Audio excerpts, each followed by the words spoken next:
Oke, selamat sore. Sore guys. Oke, kita lagi ada di mental kita. Tepuk tangan dulu buat mental kita.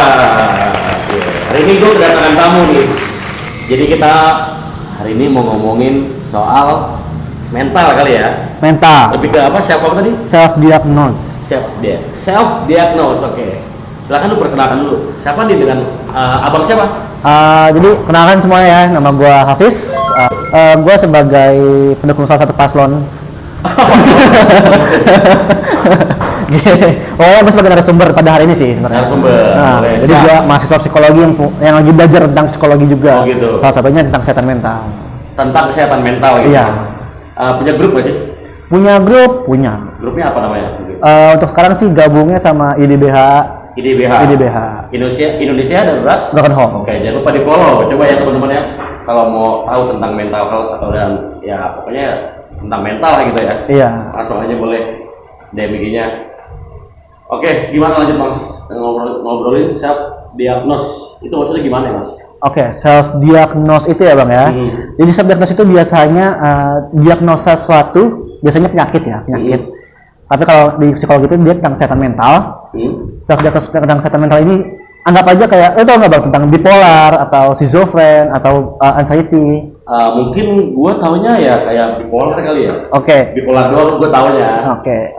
Oke, kita kan taunya bipolar kan. Bipolar itu kan gangguan mood perasaan ya, Gangguan perasaan. mood. Iya. Okay. Gangguan perasaan pada seseorang yang bisa dikatakan cukup ekstrim. Misalnya gue sekarang lagi senang nih, tiba-tiba marah, berubah okay. Drastis. Nah itu. Nah self diagnose ini muncul ketika orang nggak tahu nih, orang tuh nggak tahu. Biasanya kan banyak banget nih orang yang suka tiba-tiba berubah moodnya. Terus karena dia melihat suatu konten ya mungkin ya, konten di medsos, platform apapun itu. Oke, ya. Tentang gejala-gejala bipolar.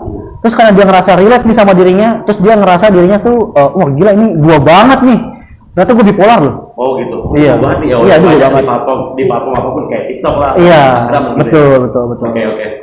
Jadi kayak itu sebenarnya jadi suatu yang apa ya buat gue harus mulai diminimalisir sih, karena kita nggak bisa asal diagnos kalau misalnya itu bukan hasil dari psikolog ataupun psikiater ya yang memang udah ahlinya di bidangnya gitu, atau seorang yang profesional gitu.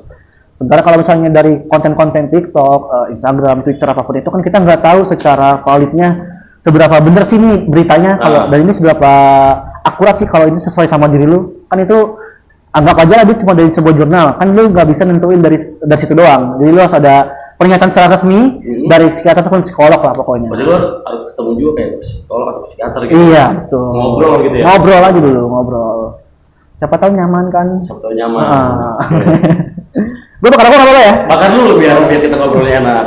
Mantap juga nih. Jadi gue juga banyak ketawa dari Mas apa tadi, Hafiz. Keren. Oh iya, Mas Hafiz gini. Jadi barusan banget nih ada DM masuk dari IG-nya Indonesia Darurat Broken Home. Dari siapa nih? Frisa ya namanya? Friska. Friska. Jadi gue bacain ya. Halo Kak, mau nanya nih katanya.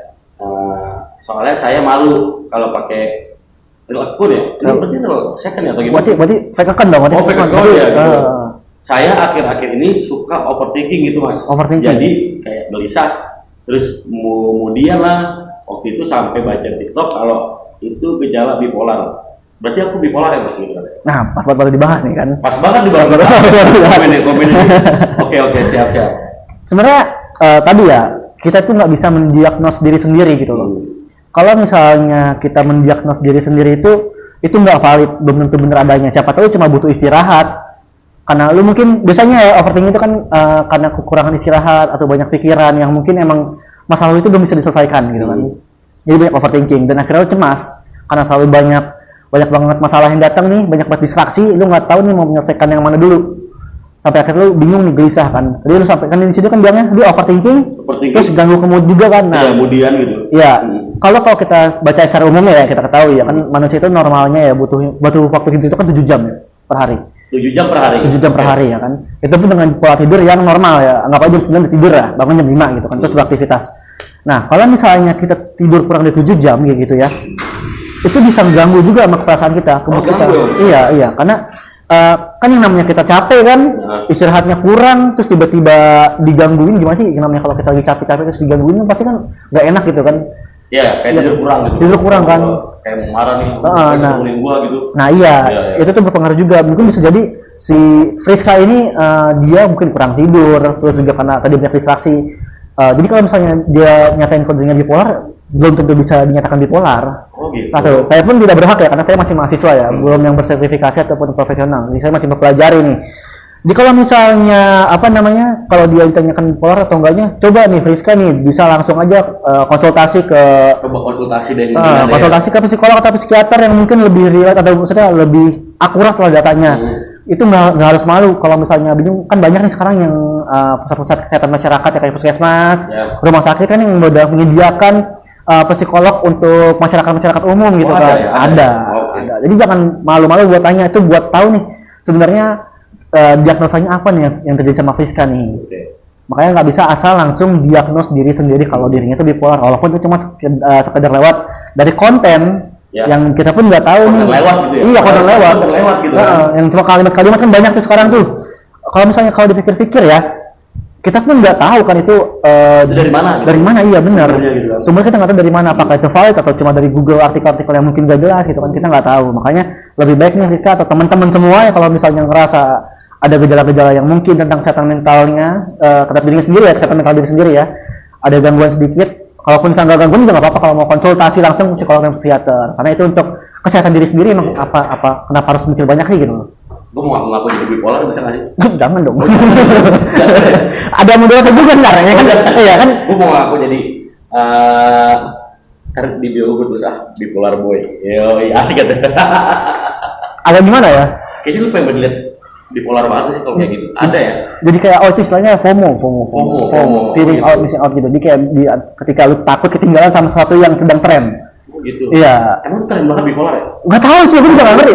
Itu gue bingung. Kadang ini juga agak lucu sih ya. Emang gue juga beberapa kali ngeliat. Gue tuh sebelum UAS, gue kan baru kelar UAS nih Iya. di kampus. Sebelum UAS tuh gue ada penelitian. Gue tuh ini mau meneliti tentang self diagnosis ini sebenarnya Self-diagnose. di media sosial terutama TikTok ya. Karena waktu itu konten FYP gue isinya tentang begituan semua, tentang self diagnosis itu isi komentarnya. Terus entah kenapa karena gue ngerasa muak aja bacanya ya, karena gue ngerasa muak aja bacanya kan, dan itu gue ngerasa berpengaruh juga ke diri gue. Akhirnya gue install TikTok gue untuk beberapa bulan, baru gue download lagi untuk membersihkan FYP gue dari situ. Oh, untuk dibersihin dulu ya. Oke. Soalnya gue merasa kayak kok mereka merasa apa ya, self diagnose sebuah penyakit atau sebuah isu kesehatan mental itu seakan-akan jadi sebuah prestasi gitu. Oh iya. Serius ini kayak gue banget nih, gila. Oh ternyata gue selama ini anxiety dong, atau gue selama ini ternyata schizophren dong, ternyata gue inilah apalah itulah Iya. pokoknya. Itu kan aneh gitu. Aneh ya. Otak geser lebih banget tuh. Ketika orang pengen sehat, iya kan? Ketika orang pengen sehat, dia malah pengen sakit gitu. Ya, itu ya bisa dibilang penyakit juga kali ya. Bipolar itu. Bipolar itu penyakit, gangguan mood tadi. Tapi lu gangguan betul. Bisa disebabkan karena apa sih? Gangguan mood itu biasanya dari genetika, lingkungan, terus juga ya salah satu faktornya faktor stres karena banyak pikiran segala macam kayak gitu pokoknya. Hal-hal negatif yang memang kita sendiri tuh nggak bisa mengekspresikannya lah gitu. Jadi itu numpuk gitu. Oke. Sampai akhirnya karena dia ngerasa nggak percaya diri dengan dirinya sendiri, dia muncul lah kayak menciptakan kepribadian yang lain gitu. Jadi ketika dia merubah jadi orang lain, ya dia lebih percaya diri. Oke. Jadi menghilangkan rasa takut-takut yang sebelum pada diri sebelumnya. Anggap aja gue hapus nih, terus gue menciptakan diri gue yang lain dengan nama Alif gitu. Oke. Jadi ketika gue jadi Alif, yang kepribadian dia hapus tuh hilang. Nah, Gitu. Oke Mas, ada sisi baiknya sih dari self diagnosis itu. Sebenarnya kalau ada self diagnosis itu sisi baiknya nggak ada. Cuman dari konten-konten yang lewat ini ya, dari konten yang lewat ini sebenarnya ada sisi baiknya. Secara nggak langsung kan masyarakat ya, terutama masyarakat umum itu jadi aware sama kesehatan mental, terutama tentang kesehatan mental dirinya sendiri gitu kan. Dimana dia tahu oh ternyata gejala-gejala ini mungkin seperti ini, walaupun kita harus mencari lagi atau mengklarifikasi lagi terkait kebenaran datanya, ini benar apa enggak. Nah kalau misalnya kamu nggak tahu, kan bisa cari-cari di Google, mungkin lebih ke jurnal-jurnalnya, atau baca-baca buku, ataupun langsung bisa tanya ke psikolog ataupun psikiater yang emang apa namanya itu lebih valid lah datanya, ataupun informasi-informasinya lebih benar lah gitu kan. Jadi salah satunya jadi masyarakat itu teredukasi sebenarnya. Cuman jadi negatifnya ini ya ini tadi self diagnosis, jadi dia mendiagnosis dirinya sendiri dengan penyakit itu, dan bahkan jadi suatu kebanggaan diri sendiri gitu loh. Bener sih, tapi emang bener ya kata lu. Jadi kita emang kayak kurang edukasi aja gitu ya. Oke. Kita tuh benar-benar kurang edukasi, ditambah kan untuk sampai saat ini ya, stigma orang datang psikolog itu adalah gila kan, ya kan, gila kan. Padahal kan nggak semua orang yang gila itu pergi ke psikolog gitu kan. Bahkan ada orang yang mungkin sehat-sehat aja tapi tetap ketemu psikolog buat cerita-cerita untuk konseling atau konsultasi. Kan ke psikolog itu kan nggak cuma tentang kesehatan mental, bisa juga tentang perencanaan karir. Oh, bisa juga gitu ya? Iya, terus juga psikologi keluarga, psikologi anak gitu kan, yang dimana bisa jadi itu buat edukasi buat orang tua nantinya mungkin, atau pengantin baru yang pengen punya anak nanti kan, buat modal parentingnya seperti apa, terus komunikasi di keluarga seperti apa, kan kayak gitu. Nggak cuma tentang kalau lu psikolog tuh lu gila, nggak harus gila kok sebenarnya mah. Iya, harus gila juga. Iya. Bisa juga ngobrol kalau gila. Iya, makanya kan. Kalau bedanya sedikit sama ada sih temen gua. Dia ya kayak kena mental juga, gue nggak ngerti. Dia ke psikiater gitu. Psikiater itu bedanya apa sih kalau sama kayak psikolog itu, apa sih bedanya gitu? Oke. Kalau dari psikolog dan psikiater ini kan perbedaan dari kuliahnya itu beda sebenarnya. Oh, dari kuliah udah beda? Iya, kalau psikolog itu ya dari awal udah psikolog. Jadi kalau psikiater itu dari dia kuliah awal itu dokter. Oh, dokter? Kedokteran dulu. Nah, untuk dapat sertifikasinya lagi, jadi kalau psikolog kan harus S2 kan, ada sertifikasinya lagi supaya dia bisa berarti kalau sekarang tuh simpelnya dikenalnya sama buka-buka praktiknya gitu lah. Kayak biro-bironya gitu kan. Tapi kalau udah keluar sertifikasi itu udah pasti valid ya? Iya, udah masih valid. Nah, terus abis itu kalau psikiater itu dia ngambil S2, terus dia ngambil apa yang namanya keahlian khususnya. Kan misalnya kayak ada bedah operasi gitu kan, kayak bedah jantung gitu kan. Nah, dia ngambilnya S2-nya itu dokter kejiwaan.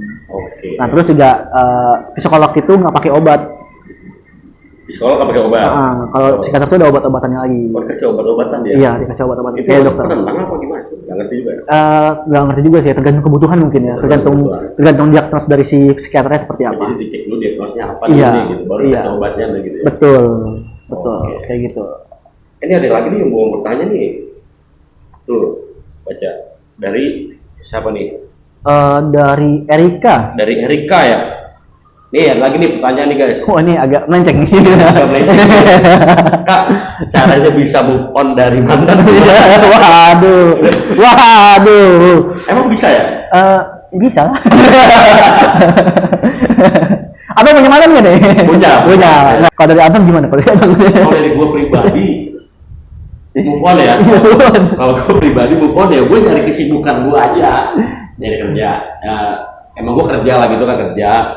Terus sering ketemu teman-teman gitu. Nggak ada tuh yang namanya gue harus minum apalah, minum alkohol atau loncat dari tebing atau apa gitu kan. Bisa aja sih. Kan Ada. Obat-obatan yang terlarang lah, soalnya gue galau nih gitu. Itu sama cewek gue gitu kan gitu. Ada yang kayak gitu kan. Kalau gue ya cari kesibukan kayak kerja atau main lah, kan juga lama-kelamaan kan juga hilang ya. Betul. Hilang santai aja gitu, jalan aja gitu kan. Karena kehidupan tetap berjalan gitu kan. Betul. Ya kan.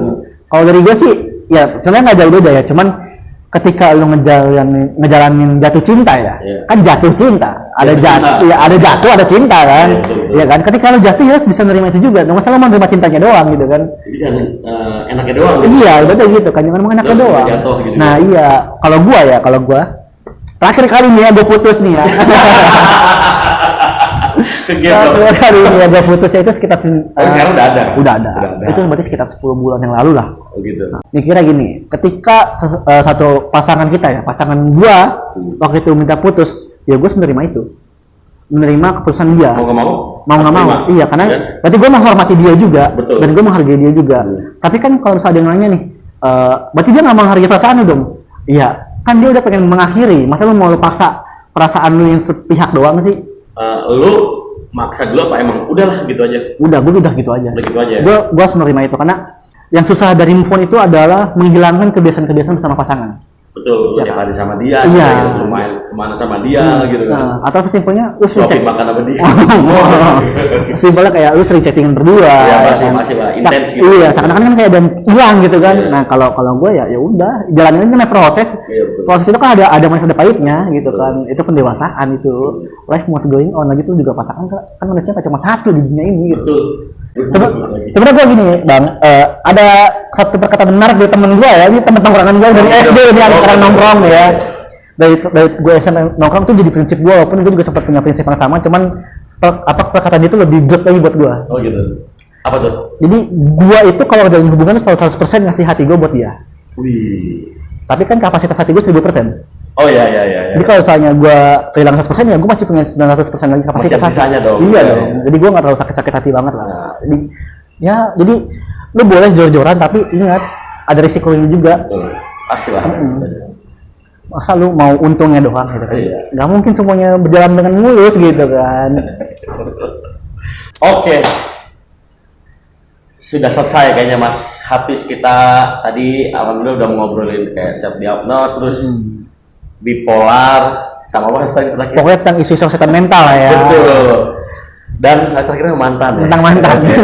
Nah, karena ini kita lagi di mental kita, otomatis kita ngomonginnya ya seputar mental health lah gitu ya. Bener gak sih? Bener. Lah. Oke, gitu aja kali ya. Gua Aan, Gua Hafiz. kita pamit undur diri. Bye, sampai ketemu lagi. Pilih nomor 2. Oke.